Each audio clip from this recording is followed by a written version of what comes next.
Hello guys, good evening. So guys, vision की 14 जनवरी की daily current affairs की magazine update हो गई है।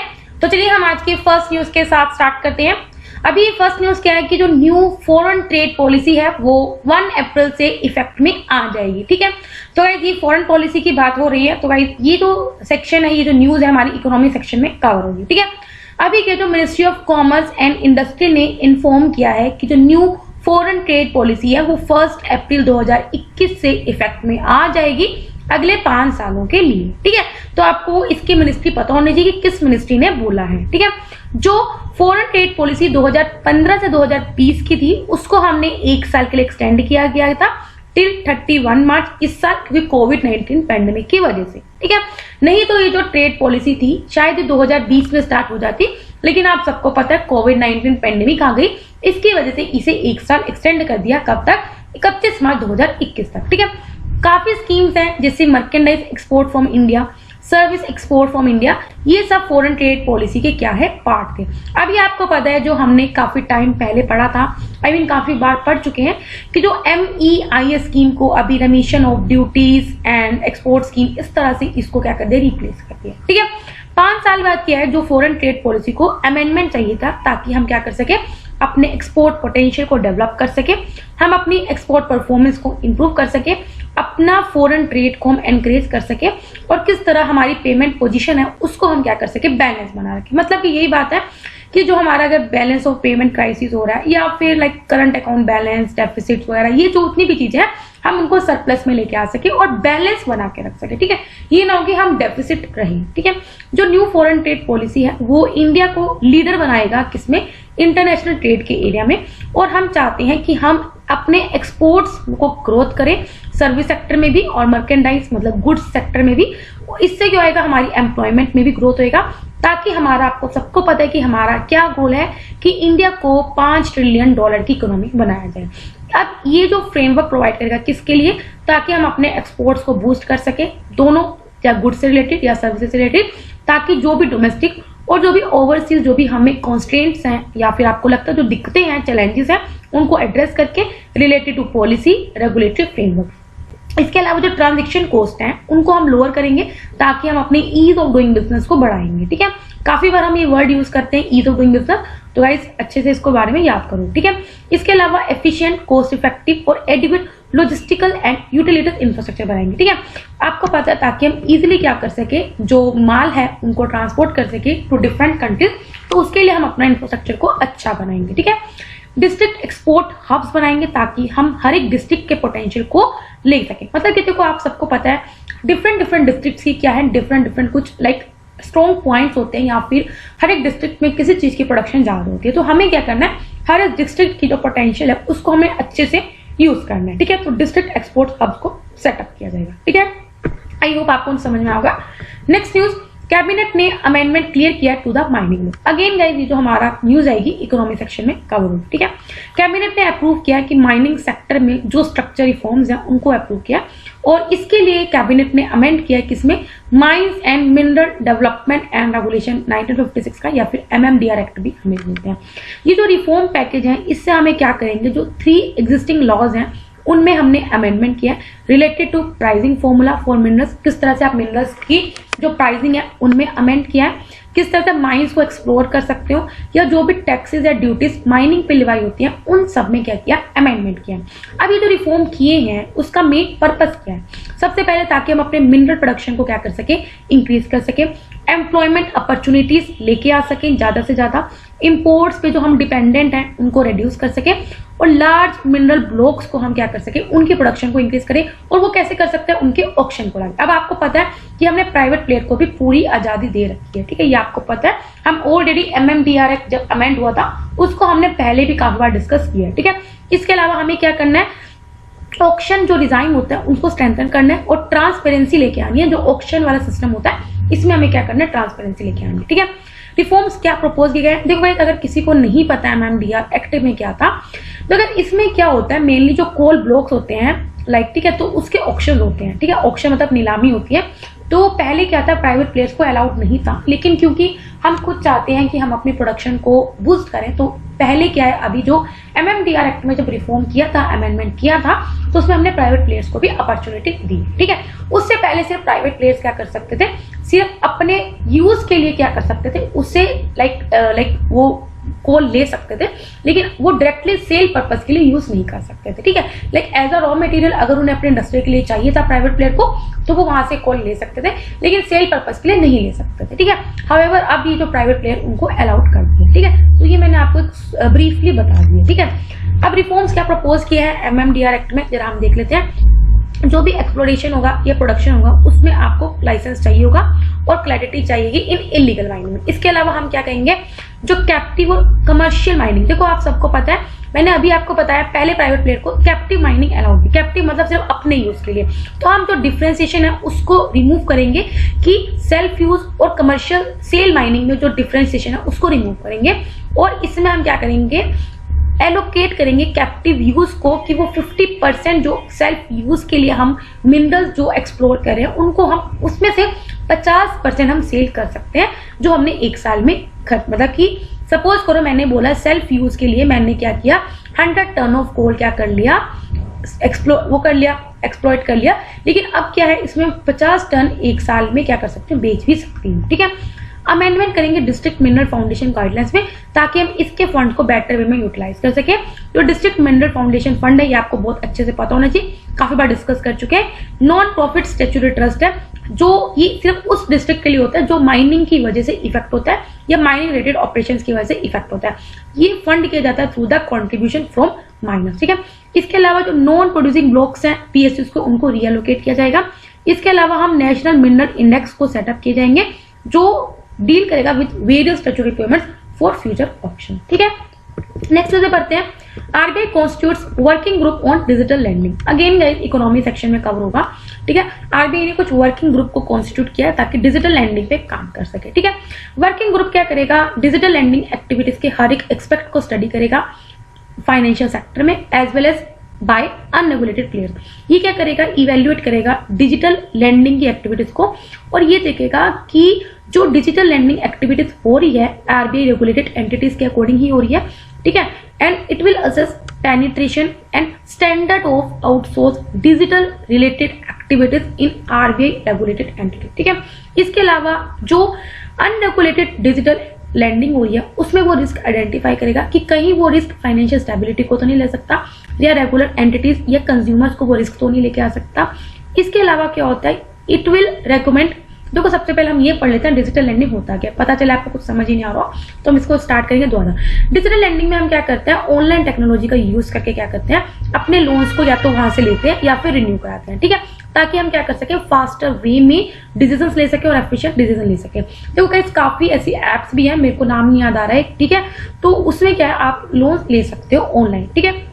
इससे क्या कर सकते हो, आप इजीली फाइनेंशियल प्रोडक्ट्स का असेस ले सकते हो और सर्विसेज का असेस ले सकते हो फेयर मैनर पे, इंक्लूसिव मैनर, मतलब कि अब क्या इंक्लूसिव, कोई रूरल जो पीपल है रूरल एरिया में रह रहा है वो भी क्या कर सकता है, इसको यूज करके क्या कर सकता है, अपना लोन ले सकता है, ठीक है। तो ये क्या करता है, एक तरह से जो डिजिटल लैंडिंग है ये और इंक्लूसिव है, मतलब कि हर एक बंदा इसको यूज कर सकता है। इसमें कुछ मॉडल्स हैं जैसे पीयर टू पीयर मतलब होता है कि one person to another person, ठीक है।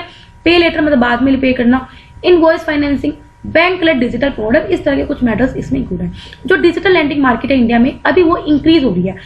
2015 में ये मार्केट सिर्फ $33 बिलियन की थी और 2020 में $150 बिलियन की हो चुकी है, और माना जा रहा है 2023 तक की $350 बिलियन की भी हो सकती है। रिसेंट क्या है, पॉपुलैरिटी ऑनलाइन लैंडिंग प्लेटफॉर्म्स की या मोबाइल लैंडिंग एप्स की बढ़ रही है। क्यों कर बढ़ रही है ये आप सबको पता है, सबके पास स्मार्टफोन की पेनिट्रेशन है, लेकिन इसकी वजह से कुछ सीरियस कंसर्न्स भी हो सकते हैं। ऑफकोर्स फ्रॉड के केसेस बहुत हो सकती है।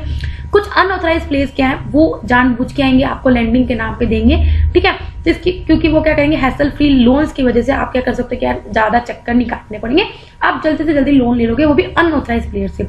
इसके अलावा आपको एक्सेसिव रेट ऑफ इंटरेस्ट और charges and high handed recovery method, इसके अलावा आपके एग्रीमेंट्स को मिसयूज भी किया जा सकता है, आपके डाटा है उनको भी वो असेस कर सकते हैं। तो ये कुछ कंसर्न्स हैं जो डिजिटल लैंडिंग के हैं, ठीक है।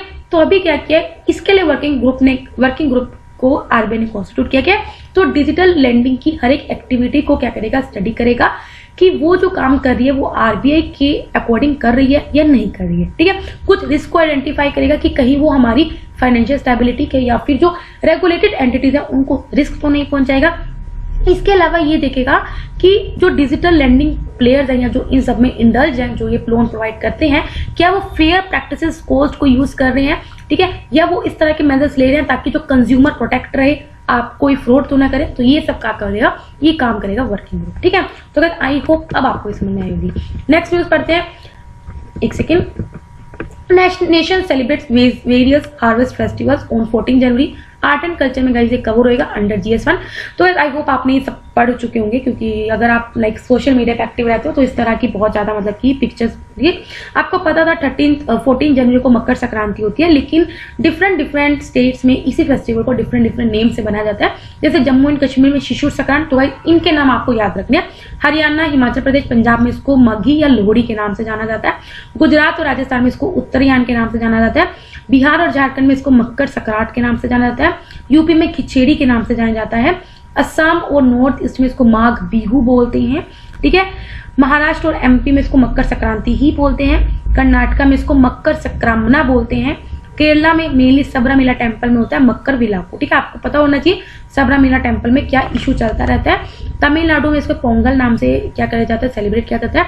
आंध्र प्रदेश में पेदा पांडुआ, ओडिशा में भी मकर संक्रांति के नाम से इसको बनाया जाता है, और वेस्ट बंगाल में इसको पौष संक्रांति के नाम से सेलिब्रेट किया जाता है, ठीक है। ये आर्ट एंड कल्चर में कवर होगा।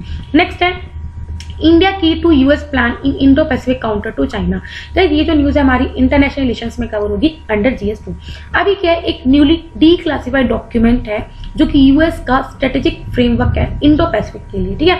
आपको पता है जो इंडो पैसिफिक है वो कितना ज्यादा स्ट्रेटेजिकल एरिया है, और इसको रिलेटेड हम लेके न्यूज पढ़ते रहते हैं, कभी किसी कंट्री के साथ, कभी किसी कंट्री के साथ, ठीक है। तो अभी US से एक स्ट्रेटेजिक फ्रेमवर्क लेके आया है इंडो पैसिफिक के लिए, जिसका नाम है डीक्लासिफाइड डॉक्यूमेंट। ये US एडमिनिस्ट्रेशन ने लेके आया है, जिसमें मेजर्स हाईलाइट किया है किस तरह से हम चाइना की हेजेमनी को काउंटर कर सकते हैं, और साथ में जो इंडिया का जो राइज है थ्रू डिप्लोमेटिक, मिलिट्री और इंटेलिजेंस सपोर्ट को हम किस तरह से कंटेन कर सकते हैं, क्योंकि आपको पता है इंडो पैसिफिक में इंडिया का भी राइज है, ठीक है। अब US की अप्रोच क्या है towards Indo Pacific region. Policy consider करिए कि India is a very important player in US strategy on Indo Pacific. क्यों? थ्रू बिकॉज ये लीडिंग रोल प्ले करेगा in maintaining Indian ocean security, क्योंकि आपको पता है इंडियन ओशन पूरा भाई इंडिया के पास पड़ता है। तो इससे क्या होगा, इंडिया के साथ USA को अच्छे रिलेशन बना के क्या काम मिलेगा कि इंडिया ज्यादा अच्छी सिक्योरिटी यूज करेगा in maintaining Indian ocean security. इसके अलावा हम US को क्या इससे फायदा, साउथ ईस्ट एशिया के साथ वो अपनी ज्यादा एंगेज रह सकता है। इसके अलावा जो USA है वो क्या करेगा, अपनी इकोनॉमिक, डिफेंस और diplomatic cooperation with other US allies उनके साथ क्या करेगा, एक्सपेंड करेगा, और इस रीजन में अपने पार्टनर्स को ज्यादा से ज्यादा बढ़ाएगा। ऑफ कोर्स इसका जो सबसे बड़ा एम है चाइना को काउंटर करेगा। पॉलिसी में साफ साफ आउटलाइन है कि किस तरह से वो स्ट्रेटेजी यूज करेगा ताकि वो इंडिया को स्ट्रॉन्ग बना सके with in cooperation with like minded countries, और किस तरह से वो चाइना को काउंटर बैलेंस कर सकता है, जिसकी वजह से जो वो अपना जो USA का जो प्रेफर्ड पार्टनर है इंडिया, उसको सिक्योरिटी इश्यूज में क्या करेगा और सपोर्ट करेगा। इसके अलावा आप सबको पता है क्वाड कंट्रीज कौन कौन सी हैं, India, USA, Japan, Australia. Policy में अंडरलाइन किया कि हमें क्या करना है, USA को अलाइन करना है USA की जो इंडो पैसिफिक स्ट्रेटेजी है विद दोस्तों, इसी स्ट्रेटेजी को हमने ऑस्ट्रेलिया, इंडिया और जापान में इंक्लूड करना है इनको, ठीक है। और ताकि हम अपने जो ट्राइलेटरल कोऑपरेशन है उनको और ज्यादा डीप कर सके विद जापान एंड ऑस्ट्रेलिया। साथ में जो क्वाड्रिलेटरली जो हमारी सिक्योरिटी रिलेशनशिप है इंडिया की, उसको तो भी हम क्या कर सके, स्ट्रॉन्ग कर सके। इसके अलावा USA ने क्या स्टेप प्रपोज किया कि ताकि वो इंडिया के राइज को भी एक्सेलरेट कर सके, मतलब जो इंडिया बढ़ रहा है इंडो पैसिफिक रीजन में उसको और बढ़ा सके, और जो चाइना को क्या कर सके, काउंटर कर सके, ठीक है। ये क्या करेगा, इंडिया को सपोर्ट कर रहा है, न्यूक्लियर सप्लाई कर रहा है for nuclear supply group membership के लिए। इसके बाद वो इंडिया के साथ वर्क कर रहे toward domestic economic reform and ताकि हम लीडरशिप रोल में इंडिया को इंक्रीज कर रहा है in the east Asia summit and ADMM plus that is the Asian defence ministers meeting में, ठीक है। तो भाई सीधी बात ये USA हर जगह इंडिया को सपोर्ट कर रहा है ताकि इंडिया क्या बन सके, न्यूक्लियर सप्लाई ग्रुप का मेंबर भी बन सके, और इंडिया क्या कर सके, अच्छा लीडरशिप रोल प्ले कर सके, कहाँ पे, ईस्ट एशिया समिट में भी और एशियन डिफेंस मिनिस्टर मीटिंग में भी, ठीक है। नेक्स्ट न्यूज बढ़ते हैं हम अपना forest loss hotspots bigger than Germany world wide fund. Environment section में गाइस ये कवर होगी। वर्ल्ड वाइल्ड लाइफ फंड ने अभी क्या बोला है कि जो फॉरेस्ट लॉस के जो हॉटस्पॉट्स हैं वो बहुत इतने ज्यादा हो गए कि इवन की जो जर्मनी की खुद की कंट्री है उससे ज्यादा जो हॉटस्पॉट्स हैं वो फॉरेस्ट के गुम हो चुके हैं। ठीक है, न्यू रिपोर्ट आई है वर्ल्ड वाइल्ड लाइफ फंड के द्वारा। इन्होंने 24 डिफॉरेस्टेशन हॉटस्पॉट्स को एनालाइज किया across Asia, Latin America and Africa. 2000 से 2000 से लेकर 2018 तक 2/3 ऑफ टोटल जो ग्लोबल फॉरेस्ट कवर है वो बहुत ज्यादा कम हुआ है, स्पेशली ट्रॉपिकल कंट्री और सब ट्रॉपिकल रीजन में। मोर देन जो 43 मिलियन हेक्टर ऑफ फॉरेस्ट है उनको क्लियर किया हुआ है बिटवीन 2004 एंड 2017। इसके अलावा जो फॉरेस्ट कवर था वो अबाउट हमारे पहले कितना था 8000 ईयर्स एगो 50% जो अर्थ का लैंड एरिया था वो फॉरेस्ट से कवर था, लेकिन अब ओनली 30% ऑफ लैंड ही है जो फॉरेस्ट से कवर है। इसके अलावा रिपोर्ट ने प्रोवाइड किया है क्या फ्रेमवर्क प्रोवाइड किया है कि किस तरह से डिफॉरेस्टेशन की वजह से क्या हो सकता है, हम अपने मतलब कि हमारे एनवायरनमेंट पे क्या इफेक्ट पड़ सकता है, इनडायरेक्ट वे में, डायरेक्ट वे में, ठीक है, और उसके क्या रिस्पॉन्स आ सकते हैं, क्या अप्रोचेस हैं। ठीक है, देखो एग्रीकल्चर की वजह से, लार्ज स्केल एग्रीकल्चर की वजह से हमने क्या किया, फॉरेस्ट को क्लियर किया। ठीक है, लॉगिंग फ्यूल वुड के लिए, ठीक है, इंफ्रास्ट्रक्चर के लिए आप ज्यादा आपको अर्बनाइजेशन करनी है, रोड्स को बनाना है, तो इन सब के लिए भी हमने क्या किया, डिफॉरेस्टेशन किया। फायर्स की वजह से भी डिफॉरेस्टेशन हुआ है। इनडायरेक्ट वे में हमने क्या किया, पॉपुलेशन बढ़ रही है, माइग्रेशन बढ़ रही है, तो हाउस की कंस्ट्रक्शन चाहिए। टेक्नोलॉजिकल के लिए, ठीक है, इसके अलावा political policies, regulation, incentive, economically market में डिमांड है, इस वजह से डिफॉरेस्टेशन है। एनवायरमेंटल, क्लाइमेट, सोइल, टेरेन ये बहुत कम है। ठीक है, अब उसका रिस्पॉन्स क्या हो सकता है। ठीक है, इसके अलावा आपको पता है जो कमर्शियल एग्रीकल्चर होता है कि it is the leading cause of deforestation globally. ये आपको पता है, देखो एग्रीकल्चर इंपॉर्टेंट है, ठीक है, क्योंकि देखो आपको खाने को भी चाहिए, लेकिन जो कमर्शियल एग्रीकल्चर लाइक स्पेशली टोबाकू हो गया, इस तरह की जो कमर्शियल कॉटन हो गया, इसकी एग्रीकल्चर की वजह से सबसे ज्यादा क्या हो रहा है, फॉरेस्ट कवर लॉस हो रहा है। पर्टिकुलरली जो लार्ज स्केल फार्मिंग होती है जिसमें जो फॉरेस्ट एरिया होते हैं सबसे ज्यादा क्लियर किए जाते हैं for life stock grazing and crop cultivation के लिए। ठीक है, सजेशंस क्या है, सजेशन यही है कि हमें क्या करना चाहिए, लोकल और रीजनल लेवल पे कॉन्टेक्स्ट बनाना चाहिए। It should be inclusive and adaptable over need. ठीक है, हमें एक बैलेंस चाहिए कि एक तो हम रेगुलेशन जो भी स्ट्रिक्ट बना रहे हैं और जो स्टैंडर्ड्स बना रहे हैं उनमें बैलेंस चाहिए, और जो प्रोड्यूसर्स की जो कैपेसिटी है पर्टिकुलर लोकल फॉरेस्ट यूजर्स की, स्मॉल होल्डर्स की, वो उनको फॉलो करें। सिंपल बात ये है। ठीक है, इसके अलावा हमें वहाँ के जो इंडिविजुअल पीपल है, वहाँ के जो इंडिजीनियस पीपल है उन्हें एम्पावर करना है, और वहाँ की जो लोकल कम्युनिटीज है उन्हें एम्पावर करना है कि वो उनकी पहली प्रायोरिटी ये होनी चाहिए। ठीक है, आगे हम बढ़ते हैं अपनी छोटी छोटी न्यूज पे। Ministry of finance introduces faceless penalty scheme. ठीक है, इस स्कीम के अंदर क्या जो नेशनल और रीजनल सेंटर्स हैं वो एक तरह का क्या करेंगे, फेसलेस पेनल्टी प्रोसीडिंग्स को क्या करेंगे, कंडक्ट करेंगे इनकम टैक्स केसेस में। जो नेशनल सेंटर है वो फैसिलिटेट करेगा किस तरह से फेसलेस पेनल्टी प्रोसीडिंग्स को सेंट्रलाइज मैनर में कंडक्ट किया जाएगा, और किस तरह से जो उनकी जुरिस्डिक्शन है उनको मतलब कि किस तरह से वो पेनल्टी इंपोज किया जाएगा, उसके लिए जो भी जुरिस्डिक्शन है उसको करेंगे। ठीक है, as a part of tax reform government ने last year faceless tax assessment scheme को लॉन्च किया था। ये मैंने आपको PT 365 इकोनॉमी में कवर भी करवाया था। ठीक है, इसका एम यही था कि हम टैक्स की जो एडमिनिस्ट्रेशन है उसको बहुत इजी बना सके। It will be free of any बायस, और कोई भी जो सब्जेक्टिविटी है उसको रिमूव कर सके, कोई पर्सनल इंटरफेयर्स है उनको हम रिमूव कर सके between tax payer and the officials. ठीक है, इसके अलावा नेक्स्ट न्यूज है special marriage act 1951। Allahabad high court ने अभी क्या किया, जो couples can choose to not publish 30 days notice under the special marriage act. देखो गाइस, क्या कोर्ट ने बोला है कि जो मैंडेटरी पब्लिकेशन होता है नोटिस का, वो कहीं ना कहीं हमारा लिबर्टी और प्राइवेसी के फंडामेंटल राइट को क्या कर रहा है, ब्रीच कर रहा है। स्पेशल मैरिज एक्ट जो डील करता है वो इंटरकास्ट और इंटर रिलीजियस मैरिजेस के साथ डील करता है, और ये अलाउ करता है पीपल को कि वो मैरिज कर सकते हैं without giving up their religion. Like if you are Muslim and if you are marrying into the Hindu, or if you are Hindu or you are marrying into the Muslim, then आपको अपना religion अगर नहीं छोड़ना है तो आप नहीं छोड़, मतलब कि इट्स योर मर्जी। ठीक है, लेकिन आपको क्या करना पड़ेगा, अंडर स्पेशल मैरिज एक्ट आप इस अपने रिलीजन को नहीं छोड़ना चाहते तो ठीक है। ये इसके अंदर क्या होता है, कपल्स अगर जो मैरी करते हैं under this special marriage act law के अंदर, उन्हें पहले 30 डे नोटिस देना पड़ता है मैरिज ऑफिसर को अपने डिस्ट्रिक्ट के, जिसमें उन्हें ये बताना होता है कि भी हम क्या इंटर रिलीजियस मैरिज कर रहे हैं इस रिलीजन के अंदर, और मैं अपना रिलीजन गिव अप नहीं करूंगा, दैट्स इट। ठीक है, in which at least one of the parties has decided in the last. ठीक है, तो अभी इलाहाबाद हाईकोर्ट ने यही बोल दिया कि कपल अपनी मर्जी है, अगर उन्हें नहीं करना 30 डे नोटिस तो ना करें भाई। ठीक है, क्योंकि ये 30 डे नोटिस अगर देना ये कहीं ना कहीं हमारी लिबर्टी और प्राइवेसी में को ब्रीच कर रहा है। ठीक है, नेक्स्ट है section 497 of the Indian penal code adultery charge. देखो गाइस, जो सेक्शन 497 है ये एडल्ट्री के साथ डील करता है which is making it an offence. ठीक है, देखो गाइस, अभी क्या है, रिसेंटली सेंट्रल गवर्नमेंट ने सुप्रीम कोर्ट को बोला है कि हमें क्या करना चाहिए, आर्म फोर्सेस को एग्जेम्प्ट करना चाहिए from purview of its 2018 judgment that decriminalize adultery. देखो गाइस, क्या है, डीक्रिमिनलाइज एडल्ट्री को क्या करना चाहिए, हमें एग्जेम्प्ट करना चाहिए आर्म फोर्सेस के लिए। ठीक है, सुप्रीम कोर्ट ने 2018 में बोला था कि ये जो लॉ है वो अनकॉन्स्टिट्यूशनल है और ये आर्टिकल 21 का कहीं ना कहीं क्या कर रहा है, ब्रीच कर रहा है, राइट टू लाइफ और पर्सन, और साथ में आर्टिकल 14 का भी क्या कर रहा है, ब्रीच कर रहा है। ठीक है, ये कहीं ना कहीं वुमेन की जो डिग्निटी है उसको डिस्ट्रॉय कर रहा है और कहीं ना कहीं वुमेन की जो सेक्सुअल फ्रीडम है उसको ऑफेंड कर रहा है। According to the word adultery क्या है, it can however be a ground for civil remedy like dissolution of marriage. ठीक है, एक सेकेंड। ठीक है, तो आई होप आपको समझ में आ गया होगा। ठीक है, एडल्ट्री क्या होता है।